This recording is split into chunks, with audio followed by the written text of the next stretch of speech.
Admiral Zex stared at the massive display screen in front of him. His four eyes blinked in disbelief.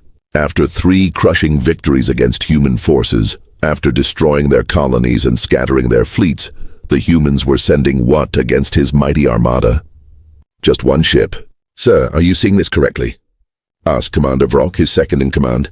The tall alien's voice carried a mix of confusion and amusement. Zex's tentacles twitched as he studied the readings. His fleet was the largest ever assembled in galactic history. 500 warships, each one capable of destroying a planet. The combined firepower could turn entire star systems into cosmic dust. They had just finished their 3rd major victory against humanity, leaving nothing but burning wreckage behind. And now the humans were sending a single vessel. "Run the scans again," Zex ordered, his voice deep and rumbling. The bridge crew worked quickly. Alien fingers danced across control panels, and holographic displays showed the same impossible information. "Confirmed, sir," reported the sensor officer. "One ship approaching our position. Old cargo-class vessel. Heavily damaged hull. Moving at low speed," laughter erupted across the bridge. Officers slapped their knees and shook their heads. Some even wiped tears from their multiple eyes. "They've finally lost their minds," shouted Commander Vrock. 3 defeats broke their spirit completely. "Maybe it's a surrender ship?" suggested the weapons officer. "Or perhaps they're bringing us gifts," added another, causing fresh waves of laughter. But Admiral Zex didn't laugh.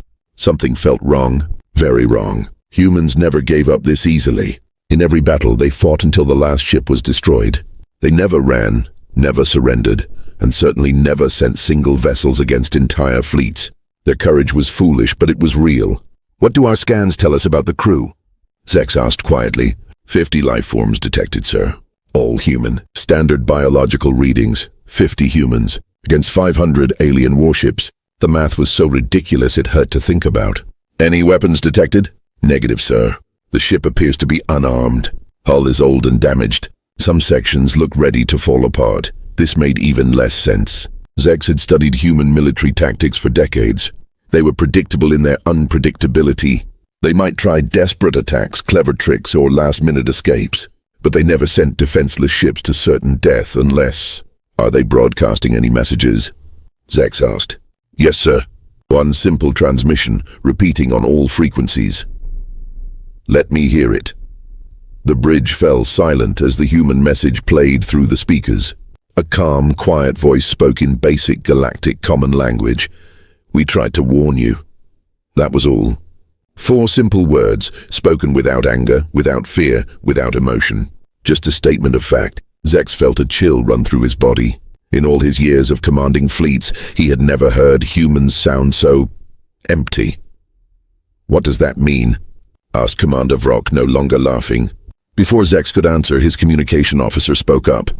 "Sir, we're receiving emergency messages from other sectors." "What kind of messages?" "Warning signals from the Kotar Empire, the Zephyr Republic, and even the War Council of Drax. They're all saying the same thing." "Which is?" The communication officer's voice trembled slightly. "They're telling us to retreat immediately. They say we don't understand what we're dealing with." The bridge fell silent again. The other alien races rarely agreed on anything, for all of them to send the same warning. "Sir," the sensor officer called out, his voice tight with concern. "I'm detecting something strange about that human ship." "What kind of strange?" "The hull has markings on it. Symbols I've never seen before. They're not in any database we have." Zex moved closer to the display. The image zoomed in on the approaching vessel. Along its damaged hull, strange symbols glowed with a faint, pulsing light. They looked ancient, older than any known human writing. "Get me Scholar Vryn," Zex ordered. "If anyone can identify those symbols, it's him." Minutes later, the oldest member of his fleet appeared on screen. Scholar Vryn was ancient even by alien standards, his body bent with age, his eyes clouded with centuries of accumulated wisdom. "You called for me, Admiral. Look at these symbols, Scholar. Tell me what you see." Vryn studied the display for a long moment. Then his face went completely pale. His hands began to shake. "Scholar, what is it?" "Those symbols." Vryn's voice was barely a whisper. "I've only seen them in the oldest legends. Stories so ancient that most believe they're myths." "What stories?" "Tales of what happens when you push certain species beyond their breaking point. When you take everything they love and leave them with nothing but vengeance. Zex felt his blood turn cold. What are you saying? I'm saying, Admiral, that we may have made a terrible mistake. On the display, the human ship continued its slow, steady approach. 50 humans against 500 warships, and for the first time in his military career, Admiral Zex wondered if his fleet was enough.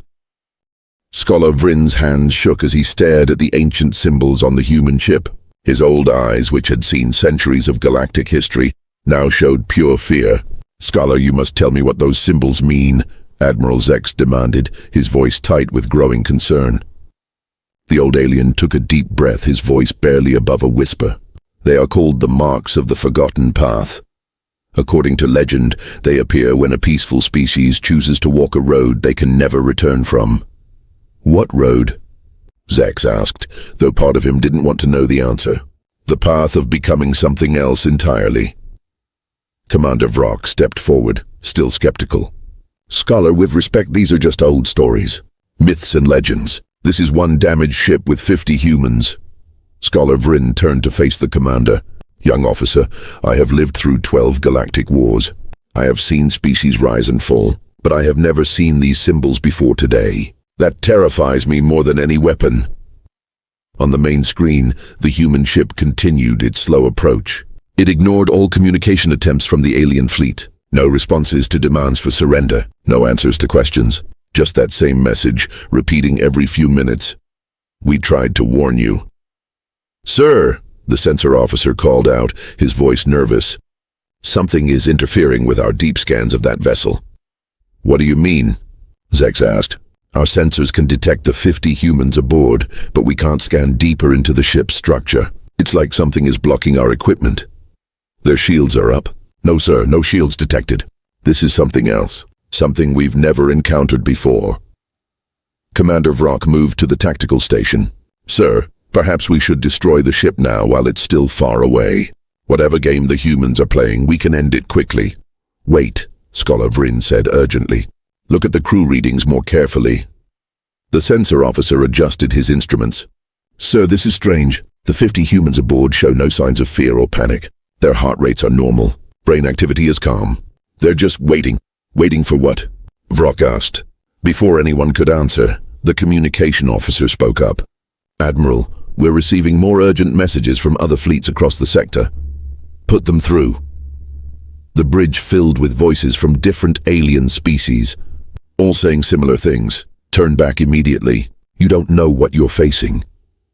The humans have changed. This is not the same species you fought before. Retreat now while you still can. We've seen what happens when they send just one ship. Admiral Zex felt a chill run down his spine. These weren't weak species giving warnings. These were powerful military commanders who had fought alongside his fleet in previous battles. Get me Admiral Crix of the 7th Battle Group, Zex ordered. Minutes later, the scarred face of Admiral Crix appeared on screen. His usual confident expression was replaced with something Zex had never seen before. Genuine fear. Zex, old friend, please tell me you're not about to engage that human vessel. Crix, what's going on? Why is everyone telling me to retreat? Because 3 months ago, my fleet encountered a similar situation. One human ship against our entire armada. We thought it would be an easy victory. What happened? Admiral Crix was quiet for a long moment. My fleet no longer exists. 200 ships gone. And the humans, what they became. It still haunts my dreams. The communication ended abruptly. Admiral Zex stared at the blank screen, processing what he just heard. Crix was one of the most experienced commanders in the galaxy. His fleet was legendary. Sir, the sensor officer reported, the human ship has stopped. Everyone turned to the main display. The mysterious vessel had indeed stopped moving, hanging motionless in space about 100,000 kilometers away. Are they powering up weapons? Zex asked. No, sir, still no weapons detected. But, sir, something else is happening. What? The ship itself is beginning to change. Admiral Zex watched in growing horror as the human vessel started to transform before their eyes. The damaged old hull began to shift and move. Sections that looked ready to fall apart suddenly straightened and aligned. This is impossible, Commander Vrock whispered. Ships don't just change shape. Human ships don't, Scholar Vryn said quietly. But according to the legends, what they become can do anything. The transformation continued. The cargo vessel was revealing its true nature. Piece by piece, hidden panels opened, exposing technology that seemed to defy the laws of physics. Energy readings that had been normal suddenly spiked beyond anything the aliens had ever recorded. "Sir, our computers can't even classify what we're seeing," the sensor officer reported, panic creeping into his voice. "The energy signatures don't match anything in our databases." Admiral Zex stared at the screen as the truth became clear. The humans hadn't sent a cargo ship at all. They had sent something disguised as a cargo ship. But what was it really? Scholar Vryn, in your legends, what did peaceful species become when they walked this forgotten path? The old alien's voice was heavy with dread. They became the guardians of the galaxy, protectors who would ensure that what happened to them would never happen to anyone else. And what did that cost them? Everything. Their bodies, their minds, their very souls. They gave up being what they were to become something the universe needed. As if responding to their conversation, the transformed ship suddenly pulsed with brilliant light. And for the first time since the encounter began, one of the 50 humans spoke directly to the alien fleet. The voice was calm, sad, and completely without hope. "You wanted to see what happens when you destroy everything humans love. Now you will learn what we become when we have nothing left to lose." The human ship finished its transformation, and Admiral Zex could only stare in horror at what it had become. What had looked like a broken cargo vessel was now something that hurt to look at directly. The hull had opened like a metallic flower, revealing impossible structures inside that seemed to bend space itself. "Energy readings are off the charts," the sensor officer reported, his voice shaking. "Sir, the numbers don't make sense. According to our instruments, that ship is producing more power than our entire fleet combined." "How is that possible?" Commander Vrock asked, but his earlier confidence was completely gone. Scholar Vryn moved closer to the display, his ancient eyes studying the transformed vessel. The legends spoke of this. When a species chooses the forgotten path, they don't just build new weapons. They become the weapon. "What do you mean?" Admiral Zex demanded. "The 50 humans aboard that ship, they're not just crew members anymore." Before the scholar could explain further, the communication system activated. This time it wasn't just one human voice. All 50 humans spoke together, their voices creating a harmony that was both beautiful and terrifying. "We were teachers, doctors, engineers, parents. We had families, dreams, futures. You took all of that from us." Admiral Zex felt something twist in his stomach. These weren't soldiers speaking. These were civilians. The unified voice continued. "When you destroyed the colony on Kepler 7, you killed Sarah Chen's 2 children. When you burned New Eden, you took away Marcus Thompson's wife of 30 years. When you shattered the research station at Alpha Centauri, you murdered Ana Rodriguez's elderly parents." Images began appearing on the alien fleet's screens. Not weapons data or tactical information, but family photos. Children playing in gardens. Wedding ceremonies. Graduation parties. Birthday celebrations. All the small, precious moments that make life worth living. "We tried to warn you through diplomatic channels," the voices said. "We sent messages asking for peace. We offered trade agreements, cultural exchanges, shared technology. You responded with fire." Commander Vrock's jaw tightened. "So this is just propaganda, emotional manipulation." But Admiral Zex was studying the data streaming from the human ship. Birth certificates, marriage licenses, school records, employment files. Every document confirmed the same horrible truth. The 50 humans aboard that vessel were not military personnel. "They're civilians," he whispered. "We're civilians," Scholar Vryn corrected. "Now they're something else entirely." The human voices continued their explanation. "After you destroyed everything we loved, we volunteered for Project Last Light. We knew the cost. We knew there would be no going back." "What is Project Last Light?" Zex asked, though he was beginning to understand. As if hearing his question, the humans answered. "It is the process of fusing human consciousness with quantum technology. We gave up our bodies, our humanity, our very souls, to become something that could protect what remains of our species." The transformed ship pulsed with energy, and suddenly the aliens could see inside it. The 50 humans were still there, but they were no longer entirely human. Their bodies glowed with the same energy that powered their vessel. They were connected to the ship, to each other, and to something far larger. "We can control matter and energy at the atomic level," they explained. "We can reshape reality itself within our sphere of influence. But the process is irreversible. We can never return home. We can never hold our remaining loved ones. We can never again experience the simple joys of being human." Then why? Admiral Zex found himself asking aloud. Why sacrifice everything? Because someone has to stand guard. Someone has to ensure that what happened to our worlds never happens to anyone else's. Across the alien fleet, weapons officers tried to lock onto the human vessel, but their targeting systems couldn't function. The ship existed partially outside normal spacetime, making it impossible to track with conventional sensors. "Sir," the tactical officer reported, "our weapons can't establish target lock. It's like the ship isn't entirely here." The human voices spoke again, and now there was sadness in their unity.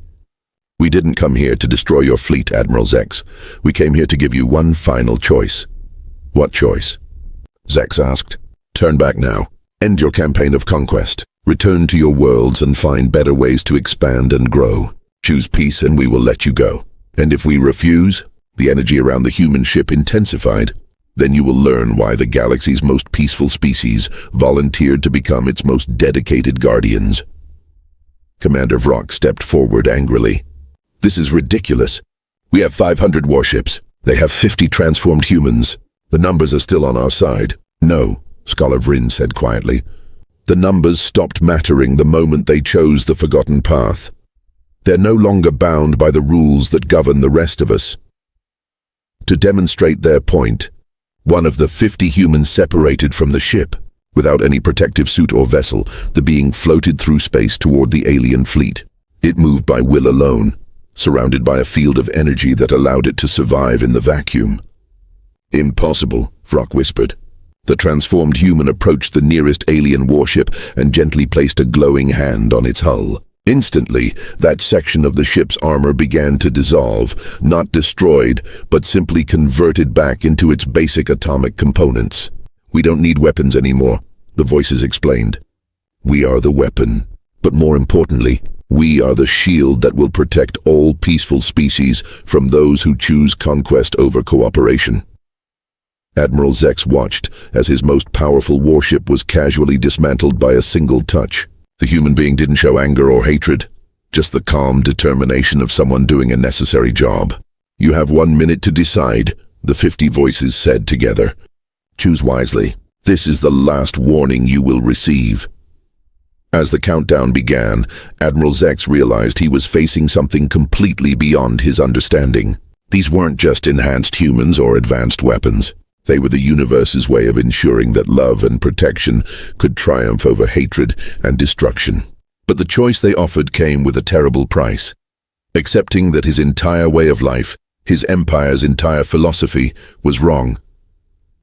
Admiral Zex stared at the countdown timer displayed on his screen. 45 seconds remaining. Around him, his bridge crew waited for orders, but for the first time in his military career, he felt completely lost. "Sir," Commander Vrock urged, "we must attack now while we still have the advantage of numbers." "What advantage?" Scholar Vryn asked sadly. "Did you not see what just happened? One of them dissolved our strongest armor with a simple touch." The transformed human who had demonstrated their power floated back to the main vessel, moving through space as easily as walking through air. As it rejoined the ship, Admiral Zex caught a glimpse of what it had once been. For just a moment, the energy field around it flickered, revealing the face of a middle-aged woman with kind eyes and graying hair. She had been someone's mother. 30 seconds, the unified voices announced. "Admiral, your orders?"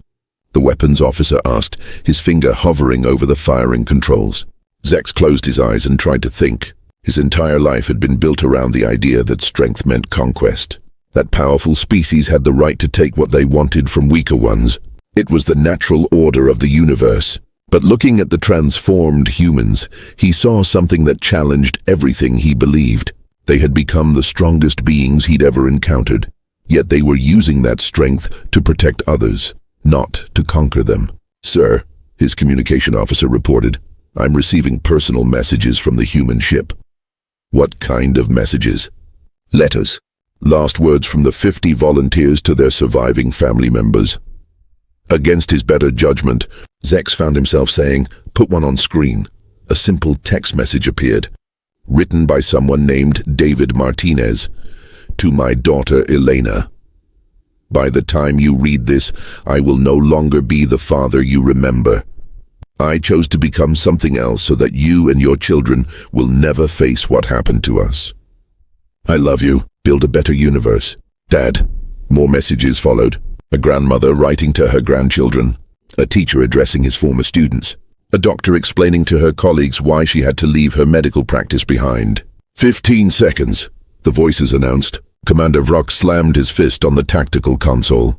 "Admiral, we cannot show weakness. If we retreat now, every species in the galaxy will think we can be intimidated."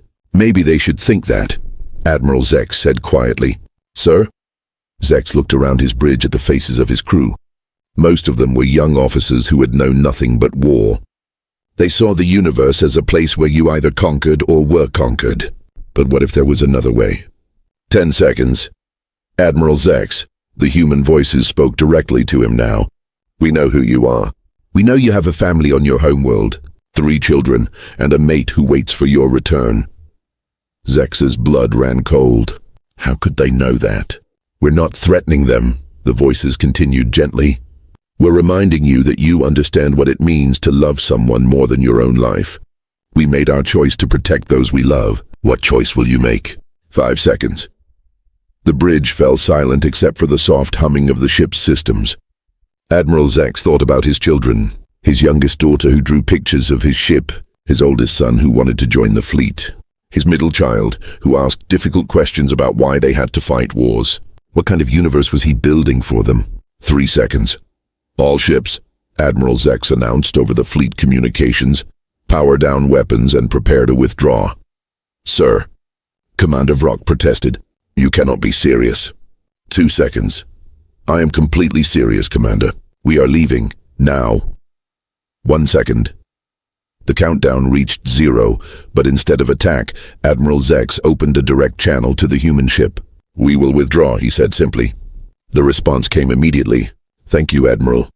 But withdrawal is not enough." Zex felt his heart sink. "What do you mean?"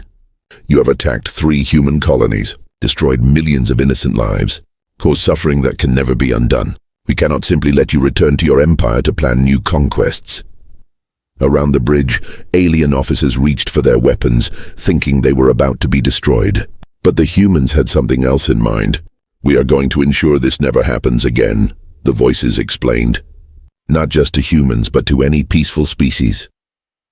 The energy field around the human ship expanded, reaching out to encompass the entire alien fleet. But instead of destroying the ships, something else began to happen. "What are they doing to us?"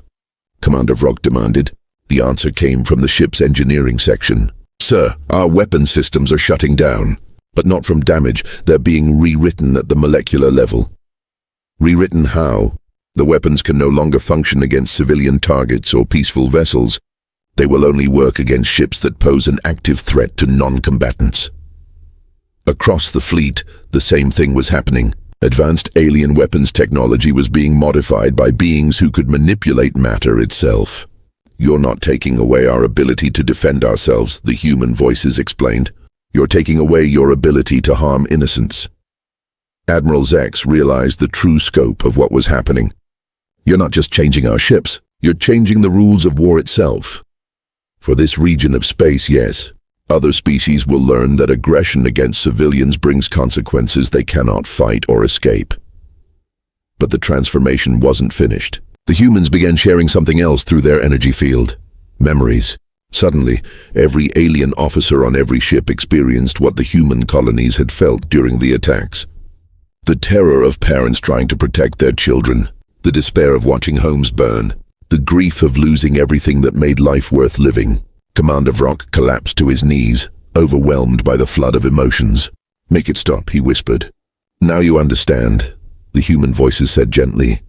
"This is what you chose to inflict on others. This is why we chose to sacrifice everything to stop you. Admiral Zex felt tears running down his face as he experienced the full weight of his actions. Every order he had given, every colony destroyed, every life lost. He felt it all. "What happens now?" he asked.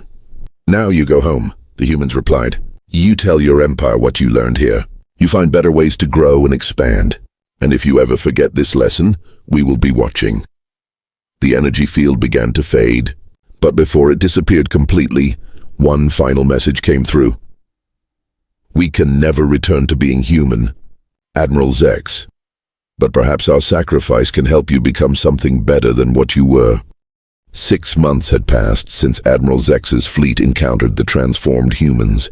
Now he stood in the Grand Council chamber of his homeworld, facing the most powerful leaders of his empire. But everything had changed. "You expect us to believe this story?" demanded Supreme Commander Drax, his voice full of anger.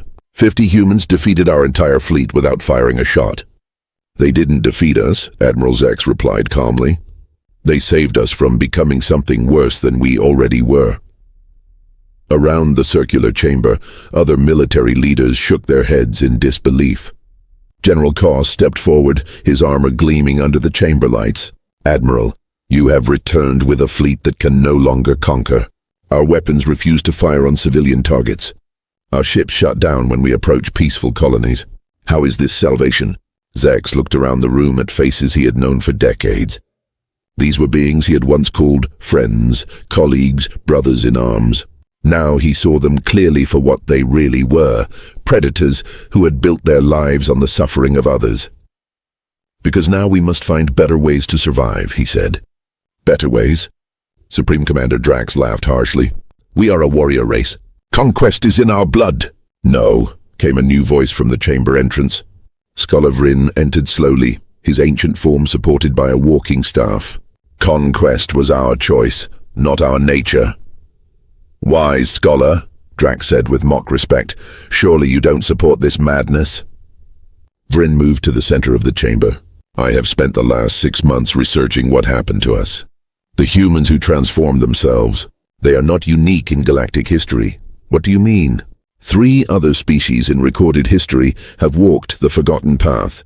The Keeper of Andromeda, the Silent Watchers of the Void, the Lightbringers of the Eastern Spiral.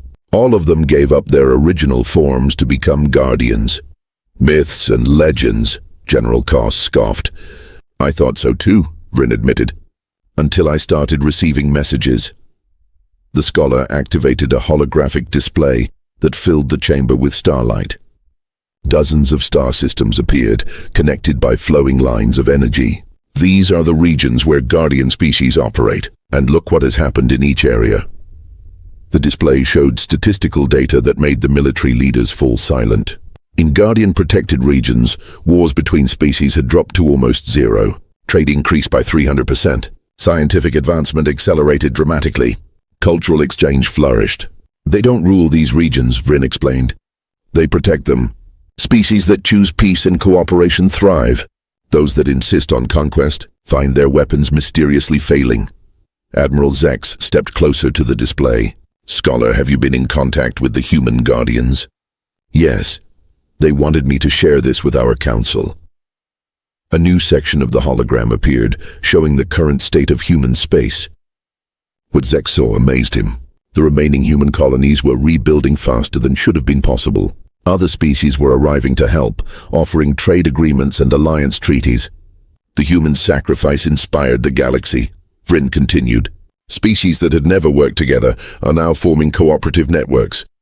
Scientific discoveries are being shared freely. Cultural barriers are breaking down. This is weakness," General Koss shouted. "Cooperation makes species soft." "Does it?" Scholar Vryn asked. He adjusted the display to show technological advancement rates. "These cooperative networks have developed faster than light communication, disease cures that work across species lines, and energy sources that could power entire star systems." "Tell me, General, when did our conquest-focused empire last create something that helped anyone other than ourselves?" The chamber fell quiet. It was a question none of them could answer. Supreme Commander Drax tried a different approach. "Even if this cooperation works, what about us? Our entire civilization is built around military expansion.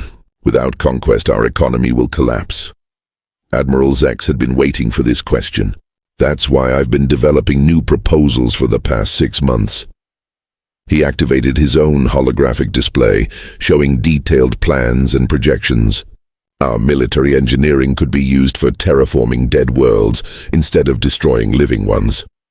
Our logistics expertise could coordinate humanitarian aid across sectors. Our strategic planning could help resolve conflicts peacefully instead of starting wars. You want to turn warriors into, what, builders, peacekeepers?